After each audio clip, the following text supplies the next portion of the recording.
अकाल पुरुष ने ज्ञानी अर्थात कबीर साहब जी को सत्यलोक से ये आज्ञा देकर भेजा कि उसने अपने अंश सुकृत, जिसका नाम अब धर्मदास है, को जीवों के उद्धार के लिए संसार में भेज रखा है।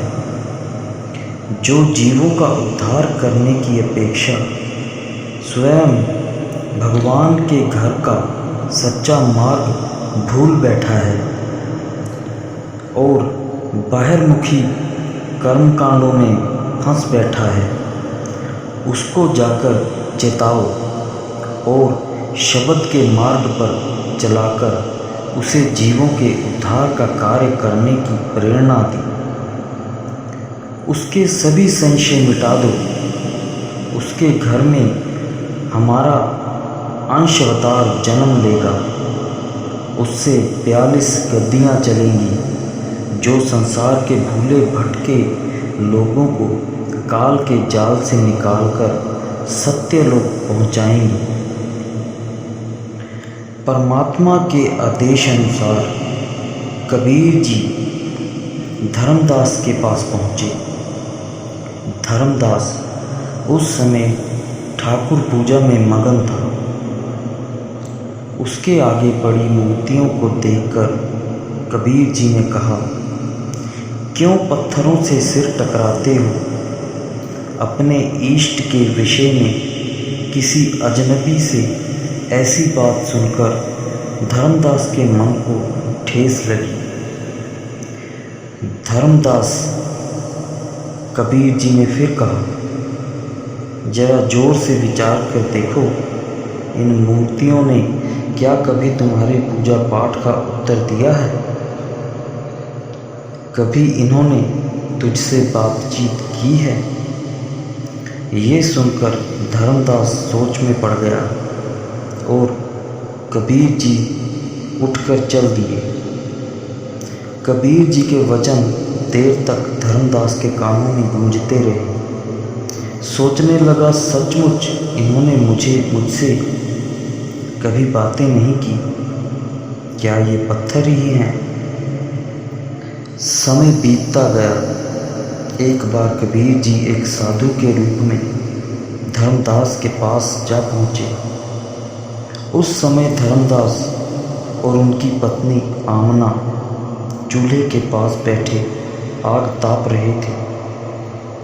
कबीर जी ने कहा, धर्मदास क्यों पाप कर रहा है? आमना ने उत्तर दिया, बाबा जी ऐसे वचन ना बोलो। मेरे पति तो धार्मिक और दयावान हैं।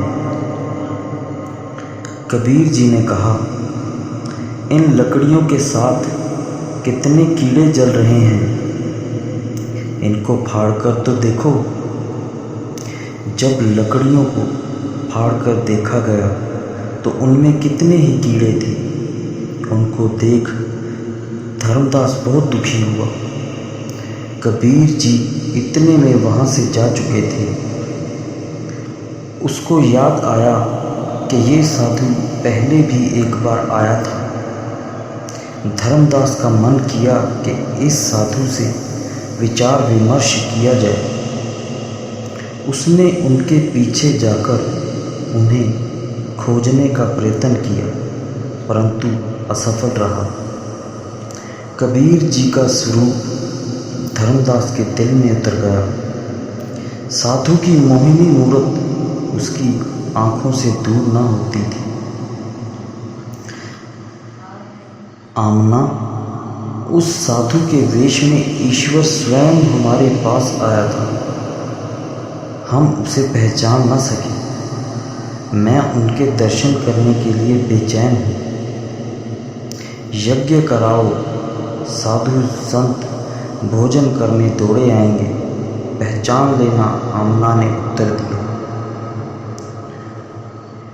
धर्मदास ने कहा, भाग्यवान साधु भगवान का रूप होते हैं, उन्हें ऐसा नहीं कहते। धर्मदास कबीर जी के दर्शनों के लिए उदास रहने लगा। उसने उनकी बहुत खोज की पर वे ना मिले। फिर उसे अपनी पत्नी की सलाह पसंद आई। धन दौलत की कमी नहीं थी। धर्मदास ने यज्ञ करवाने आरंभ किए। साधु संत भोजन करने के लिए आने लगे, परंतु जिस महान व्यक्ति की उन्हें तलाश थी वे नहीं आए। उसने एक बार फिर सोचा, अब क्या किया जाए। उसके मन ने कहा, अब तीर्थों पर जाकर यज्ञ करवाया जाए। उसने तीर्थों पर जाकर बड़े बड़े यज्ञ किए। बड़ी गिनती में साधु महात्मा आते, परंतु कबीर जी ना आए। उसका दिल टूट गया। सारा धन यज्ञों पर खर्च हो चुका था। अब जीवन का कोई आनंद नहीं था। उसने डूब मरने का फैसला किया।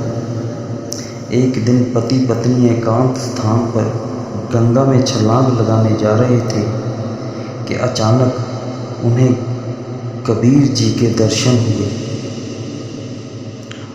कबीर जी ने धर्मदास की बाजू पकड़ते हुए कहा, आत्मघाती महापापी। पति पत्नी दोनों उसी समय कबीर जी के चरणों में गिर पड़े। नेत्रों से अश्रुधारा बह निकली। महाराज, हमने आपकी बहुत तलाश की, यज्ञ करवाए, परंतु आपके दर्शन न हुए। सारा धन यज्ञ में खर्च हो गया। अब मैं आपके चरणों में क्या भेंट चढ़ाऊं। धर्मदास दोनों हाथ जोड़कर रो रहा था। धर्मदास, ये होना ही था। यदि हम पहले आ जाते तो आप समझते कि पैसे के जोर से संतों को खींचा जा सकता है। चिंता मत करो, हम तुमको नाम की वह दौलत देंगे जिसके सम्मुख तीनों लोगों की दौलत भी कुछ नहीं। धर्मदास और आमना बहुत आदर सत्कार के साथ कबीर जी को अपने घर लेकर गए। बहुत प्रेम और श्रद्धा के साथ उनकी सेवा की। एक दिन कबीर जी पलंग पर विराजमान थे। धर्मदास और उनकी पत्नी नीचे फर्श पर चरणों के बीच बैठ रहे कि धर्मदास उठे और उठकर चरणों में माथा टेका और दोनों हाथ जोड़कर प्रार्थना करने लगे, महाराज, अब दया करो और हमें नाम दान दो। अच्छा, आरती का सामान मंगवा लो। कबीर जी ने उनकी विनय स्वीकार करते हुए उत्तर दिया। उस समय नामदान की रस्म अच्छी तैयारी के साथ अदा की जाती थी। महाराज, आरती का सामान बताने की कृपा करें। धर्मदास ने प्रार्थना की। कबीर जी ने कहा, धर्मदास, सबसे पहले एक चबूतरा तैयार करो, उसके ऊपर चंदन का लेप करो और उसके ऊपर सफ़ेद सिंहासन बिछाओ। ऊपर सफ़ेद चंदोवा दानो। चबूतरे पर विधि पूर्वक आटा पूरो, 1.25 सेर चावल, सफ़ेद मिठाई, सफ़ेद पानी, पुग्गी फल, लौंग, इलायची, कपूर, 8 तरह के मेवे, पान सुपारी और कई प्रकार की सुगंधी भी लाकर वहाँ रखो। इसके बाद नारियल लाकर परम पुरुष के चरणों में चढ़ा दो। धर्मदास ने आज्ञा अनुसार काम किया। अब आरती का सामान तैयार हो गया तो उसने कबीर जी के चरणों में जाकर वंदना की और प्रार्थना की, महाराज, चौका तैयार है, चलिए वहाँ जाकर दर्शन दीजिए। तब कबीर जी ने चौके में आकर चंदोवे के नीचे बिछे सफ़ेद आसन पर बैठ गए। धर्मदास ने नारियल लाकर उनके चरणों में चढ़ा दिया और चरण वंदना की। कबीर जी ने कहा, भाई, परिवार के सभी जीवों को यहाँ बुला लाओ। धर्मदास ने सारे परिवार को उनके चरणों में लाकर बैठा दिया। धर्मदास का पुत्र नारायण दास वहाँ उपस्थित नहीं था। शेष सभी परिवारजनों को शब्द मार्ग का रहस्य बतला दिया। नामदान के बाद सब ने गुरु जी के चरणों में वंदना की और प्रसाद लेकर बैठते गए। जैसे कि पहले बताया जा चुका है कि धर्मदास अकाल पुरुष के वंश से थे, अंकुरी जीव थे। उसने बहुत विश्वास के साथ शब्द का अभ्यास किया और कबीर जी का गुरुमुख शिष्य बन गए। कबीर जी ने देह त्यागने से पहले धर्मदास को अपना उत्तराधिकारी नियुक्त किया और नाम के खजाने की कुंजी उसे सौंप दी। संसारी जीवों को शब्द मार्ग पर लाते हुए आप 1518 ईस्वी में ज्योति ज्योत समा गए।